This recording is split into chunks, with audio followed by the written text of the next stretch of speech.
I'm the person who sees this elemental story. Donald Trump, and I've gone through this with Epstein deep into the background, Donald Trump is the best friend of, evil. He is the best friend of a deeply, deeply diabolical person. Well, I'm going to say I've known you for a long time. As we've often mentioned, we've known each other 25 years, and I was shocked by some of these emails. And I want to read one in particular that I was like, wow. And this is based on you sending Jeffrey Epstein an email in December 2015, on the eve of a primary debate, Republican primary debate, and it's CNN's holding the debate, and you sent an email to him saying, I hear CNN is planning to ask Trump tonight about his relationship with you, either on air or in scrum afterwards. He writes back, if we were able to craft an answer for him, what do you think it would be? And then you say, I think you should let him hang himself. If he says he hasn't been on the plane or to the house, then that gives you a valuable PR and political currency. You can hang him in a way that potentially generates a positive benefit for you. Or if it really looks like he could win, you could save him, generating a debt. Of course, it is possible when asked, he'll say Jeffrey is a great guy and he's got an Iran deal and he's a victim of political correctness, which is to be outlawed in a Trump regime. Let's remember the entire context here. Okay, but what I want to say is in this particular email, it sounds like you're advising a convicted pedophile about what to do, and you're colluding with him against a potential. Well, I don't know. What emails sound like. Would one have rewritten them in hindsight? Of course. Emails always are. Oh, that's embarrassing. But remember what's going on here. I am in this. I am where no one else is. I am in proximity to a story which actually most people don't see at this point. So in these emails, what strikes me is that you're frequently giving advice to Jeffrey Epstein about how to handle the media, how to use the media. Were you his media advisor? No, he had. And given the fact of how badly he has managed the media over the course of his long difficulties, I would not want credit for that in any way. But this was always a major thing. And this was actually, part of the reason, part of my entree here, that I knew about the media. That gave me the kind of cachet that got me a place at the table, which has gotten me the Epstein story, if anyone wanted to pay attention. Right, so this is 2015. Yeah, I'm the person who sees this elemental story. Donald Trump, and I've gone through this with Epstein deep into the background, Donald Trump is the best friend of, evil. He is the best friend of a deeply, deeply diabolical person. A person who is involved in, well, we now know what he's involved in. 1,000 women, trafficking 1,000 girls, and ferried back and so forth. So what I understand at this point is that Donald Trump may become the president of the United States, and this is still in 2015 an iffy proposition, but nevertheless, a possible president of the United States has been involved for well more than 10 years, has been joined at the hip with this person, has been involved in both of these men, in every aspect of each other's lives, sharing girlfriends, in their financial lives. Now, this is, to me, and this is a moment which I think we ought to pause, because I think we're very close to the smoking gun. This is what is not only implied in my emails, but in other emails that Epstein has sent. And by the smoking gun, what do you mean? Well, the relationship, and remember, Donald Trump has denied this relationship. Oh, Epstein, passed him in the hall. Well, he's calling it a democratic hoax again. He just truth well, yeah, social which about this which is of all course, a democratic hoax. Of course he will. He's called it again and again. Everything is a hoax. Everything in his life he doesn't like is a hoax. But the smoking gun is obviously, has Donald Trump been involved with Jeffrey Epstein and underage girls? Did Donald Trump know about Jeffrey Epstein's, that the underage girls in and out of Epstein's house? Now, I have spoken here and in many other places about the photographs that I have seen. And Epstein, in one of these emails, confirms or says Trump knew about the girls. And he damn well did. I have seen the pictures of the girls, again, a dozen snapshots, 3 of which I vividly remember, 2 with topless girls sitting on Donald Trump's lap. Okay, there's another one I wanted to read to you here, which was came out in October of 2016, so just before he was being elected. There's an opportunity to come forward this week and talk about Trump in such a way that could garner you great sympathy and help finish him. Interested? One of the things that I was focused on is trying to get Epstein to come forward. Why don't you go public with these pictures?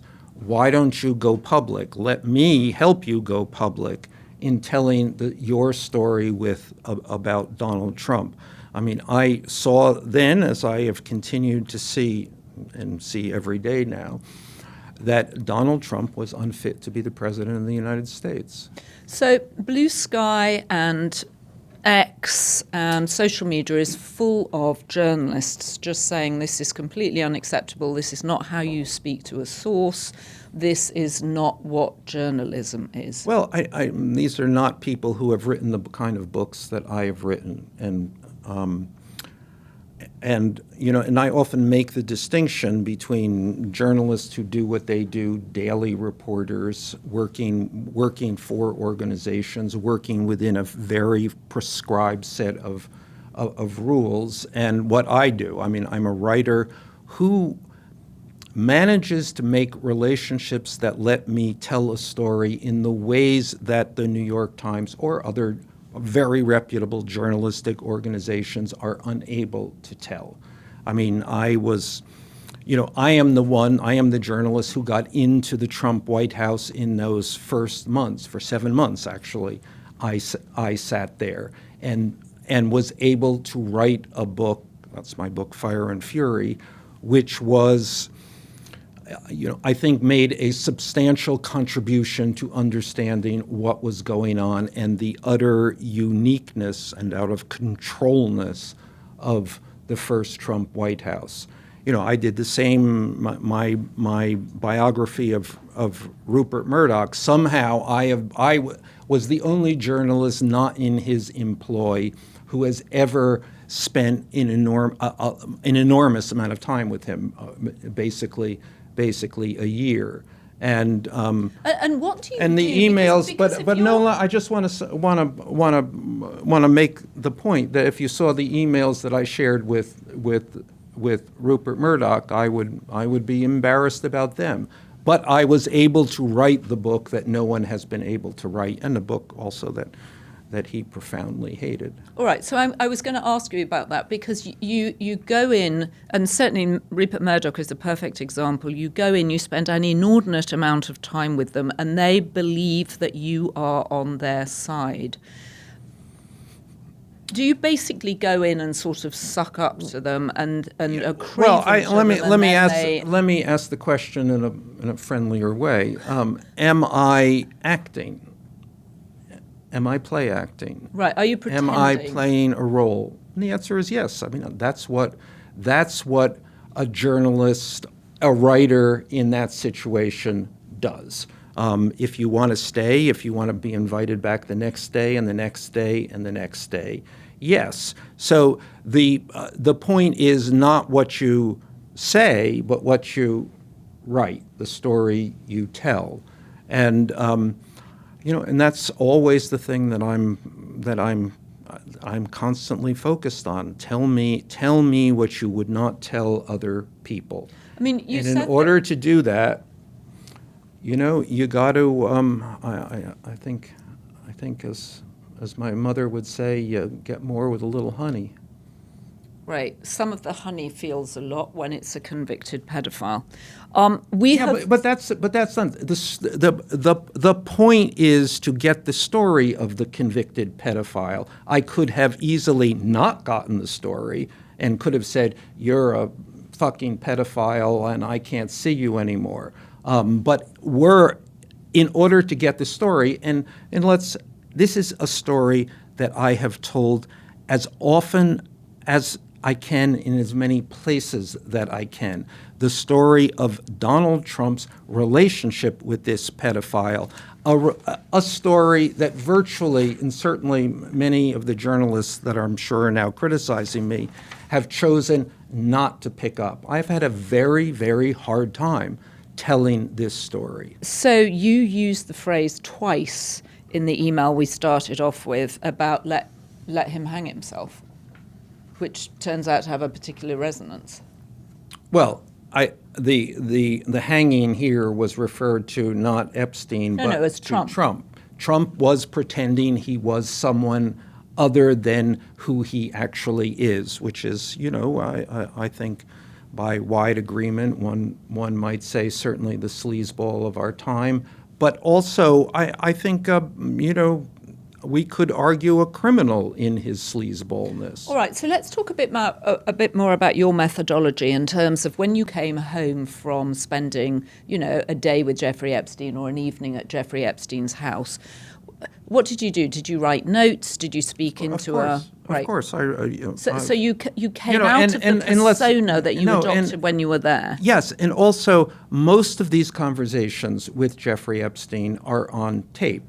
So, as we've discussed before, I've discussed many, many places. There are hours and hours, upwards of 100 hours of Jeffrey Epstein talking about many things, but many hours of him talking about Donald Trump and his relationship to Donald Trump. So what else is in the tapes? What else do we need to know? What other emails are going to come out with explosive revelations? Well, I think that there's these again, to go back to this, and this is where the focus should be. Donald Trump and Jeffrey Epstein had this deep relationship.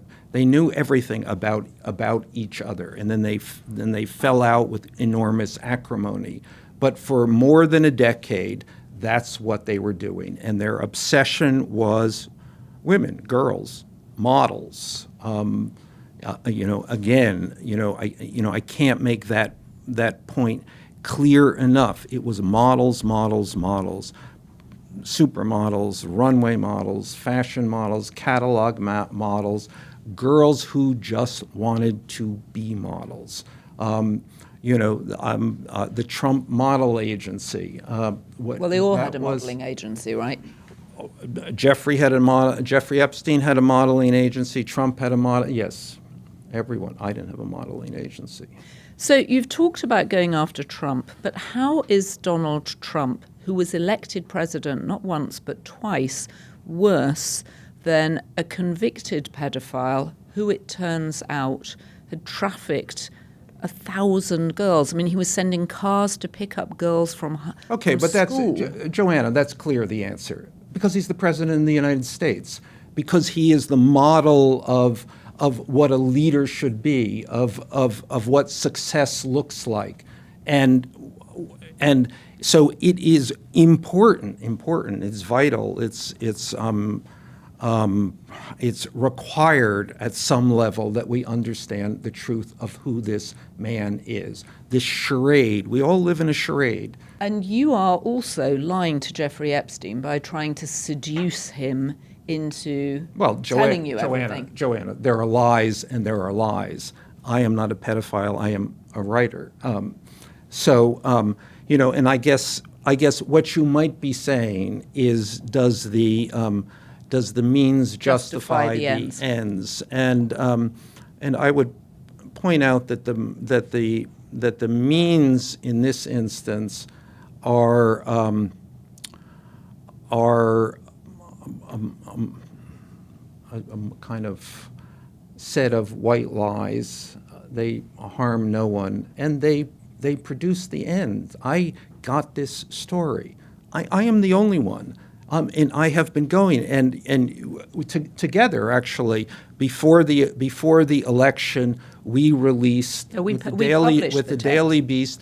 We released a set of tapes that are much more explicit than these emails that directly connect Donald Trump to Jeffrey Epstein in a way that is, that I think is completely revealing of Donald Trump's character and makes the point. He was, and continues to be unfit to be the president of the United States, to say the very least. So we've been inundated, as have you, with questions from journalists trying to get to the bottom of this story and to understand your methodology.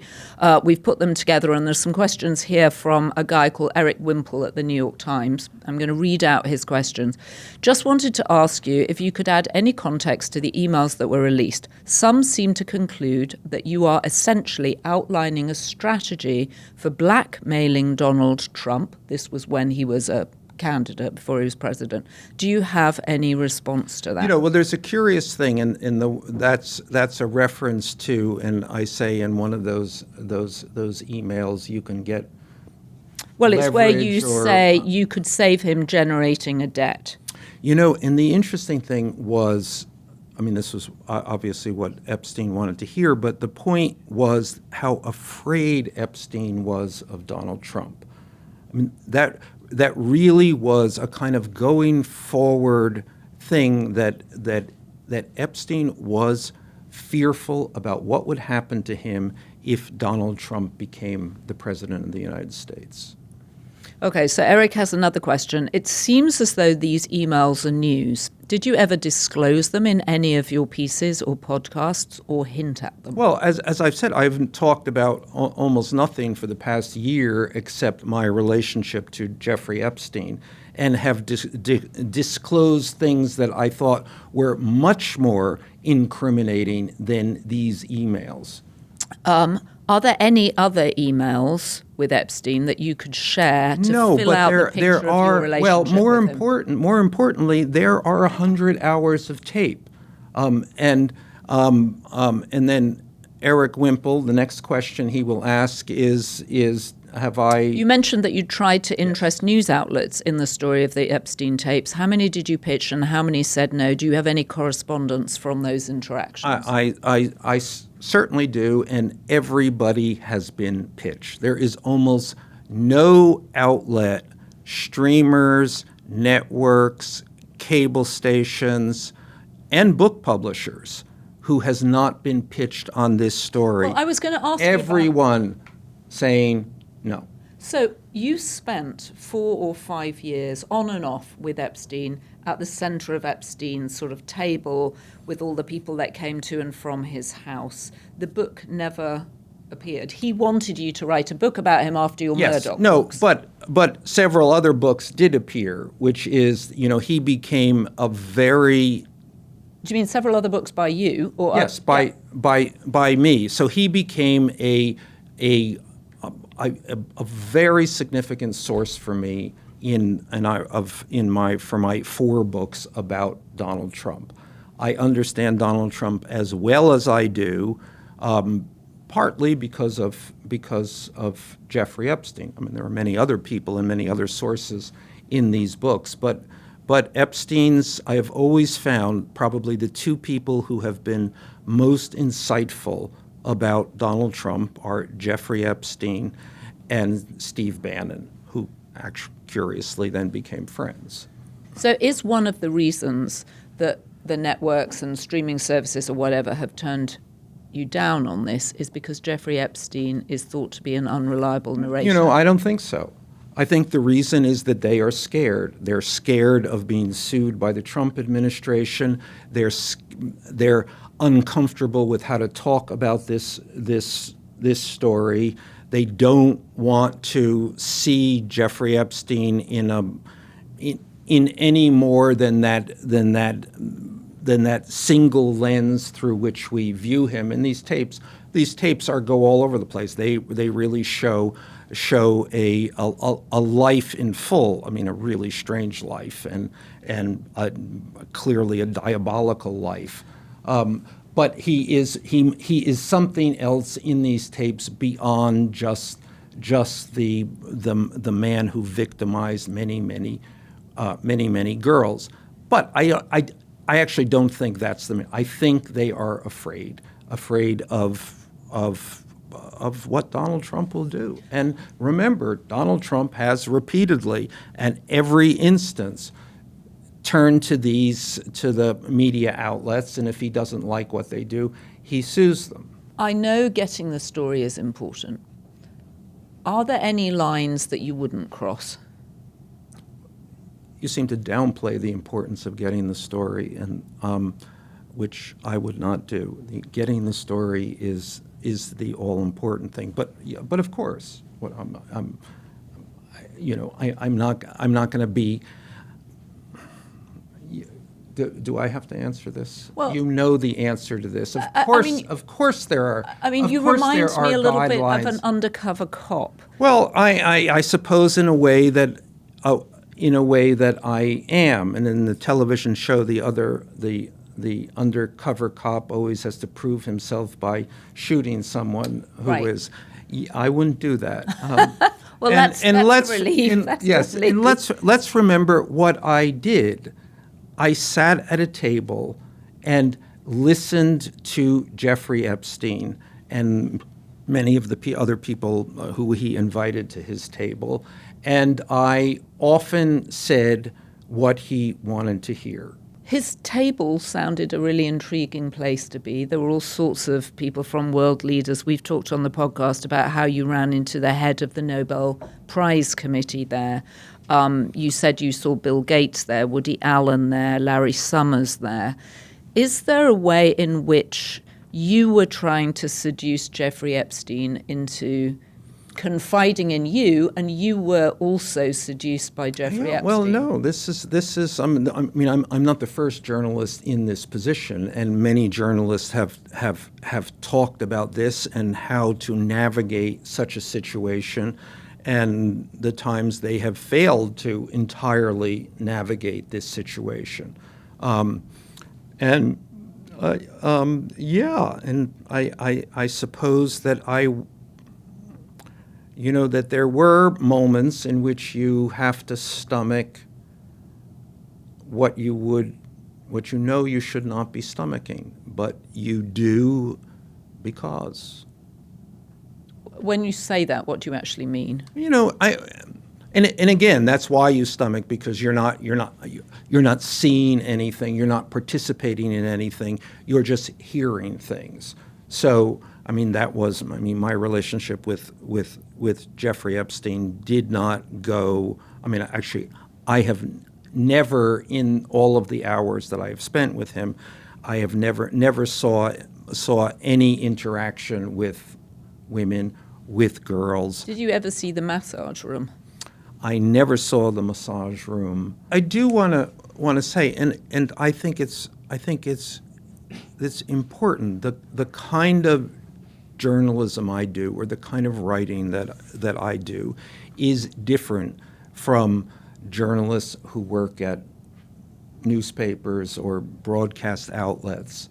I am trying to, and I offer an entirely different view. The cost of that is, you gotta be nice to these people. What I find it's interesting is it's access journalism, which normally results in something favourable to the person who's given you access. what I always found interesting about your columns at New York Magazine was that people were clamoring to talk to you, even when you'd written previously negative pieces about them. Yeah, well, even that, sometimes they not. I am willing to, I was going to say I'm willing to blow up people, but that's not really how I think. I have always been just, what the story is. You got the story, you're lucky enough to get the story, you've worked hard enough to get the story, tell the fucking story. And usually that results in the people you're telling the story about really hating you, but, what the hell. So what more do you think the Oversight Committee is going to release?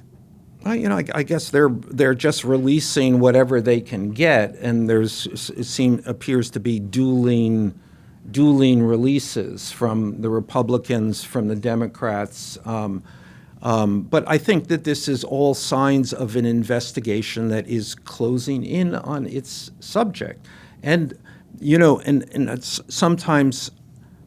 I'm not sure that they realize that the subject here is not so much Jeffrey Epstein, but Donald Trump. Okay, so I want to ask you a question about Ghislaine Maxwell, who we have talked about a lot on the podcast, especially since she's been moved from jail in Tallahassee, Florida, after a 2-day interview with Todd Blanche, number 2 at the Justice Department, to a prison camp in Texas, where we know she has her own puppy. She has a puppy, she has a fitness instructor. And then there is an email from Jeffrey Epstein on Saturday, April the 2nd. It doesn't have the year here, actually, saying, I want you to realize that dog that hasn't barked is Trump. There is then a name redacted, which has since been filled in, because she's dead, by the Republicans, who say it was Virginia Giuffre. Virginia Giuffre spent hours at my house with him. He has never once been mentioned. Police chief, etc. I'm 75% there. And then Ghislaine Maxwell sends him back an email later that day saying, I have been thinking about that. Before we go to that email per se, I think it's going to be interesting. Donald Trump has clearly been getting ready to pardon Ghislaine or commute her sentence or get her out of jail in some way. I think that's going to be very hard for him to do now, which probably has other complications for him, because if he breaks his deal with Ghislaine gets to talk. But if he reneges on his deal, and her method of talking, as remember with the birthday letter, is a method of leaks, and which could be, as the birthday letter was, pretty devastating to Donald Trump. Because her family, who we think are behind the leak of the birthday letter, are determined to get her out of jail and feel that she is the only person in this entire Epstein saga to have gone to jail, that other men that we assume partook of the things that Jeffrey was offering some of them have lost their jobs, but none of them have gone to jail. No, but they have, a lot of them have suffered terrifically, have been held to account in some ways. The one who has not been held to account in any way is the President of the United States. Right, but losing your job isn't the same as being sentenced to 20 years in jail. Not, but not losing your job and facing disgrace is also a lot different than being the most powerful man in the world and being unstoppable in that, apparently, in the power you hold.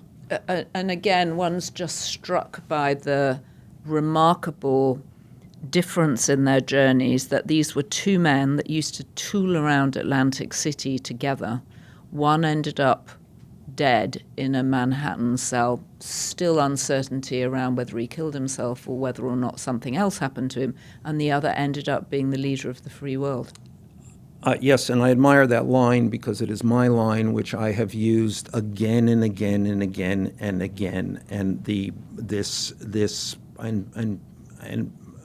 people for years now have been people. I mean, journalists, the media organizations have been willing to overlook this story until, smoking gun time. I think we may be closing in on it. Now, the Republicans decided to unredact the name and put in Virginia Giuffre because they say there's no mention of Donald Trump in her book, Nobody's Girl, and she never mentioned Donald Trump as one of the people she saw there, although she did mention other people, Alan Dershowitz, Bill Clinton, and actually Al Gore. She's a complicated witness. She had to apologize to Dershowitz. Al Gore turns out never to have been in any proximity to Jeffrey Epstein. So she's, I don't know. I mean, she's dead, so let's not pile on. But I think there would be no reason for Epstein to write this email were it not to be true. This email was theoretically a private email, and he's writing it to Ghislaine, who would know. So in 2011. I think it's 2011. Yeah, I think it speaks for itself. So did you have any sense that this enormous stash of emails was coming? Not in the least. I woke up to this like everybody else. So, I mean, some of the names in here you've talked about, Woody Allen, Bill Gates, but some of the names I was surprised to read, Deepak Chopra. I have discussed Deepak Chopra before as being there, yes. I don't think you have with me. It's an oversight then, because I have been there with Deepak Chopra. Okay, and what was he doing? Eating an omelet like everybody else. Eating an omelet. And was but he I actually remember guidance to Jeffrey Epstein?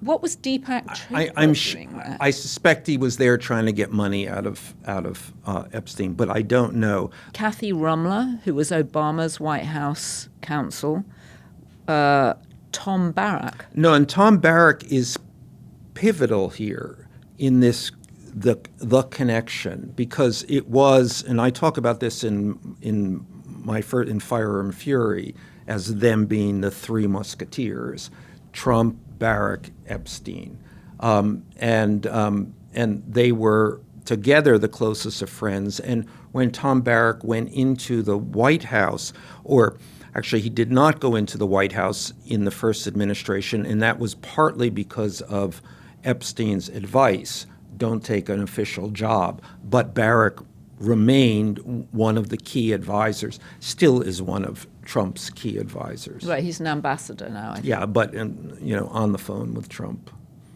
constantly. So there you have it, straight from the man himself.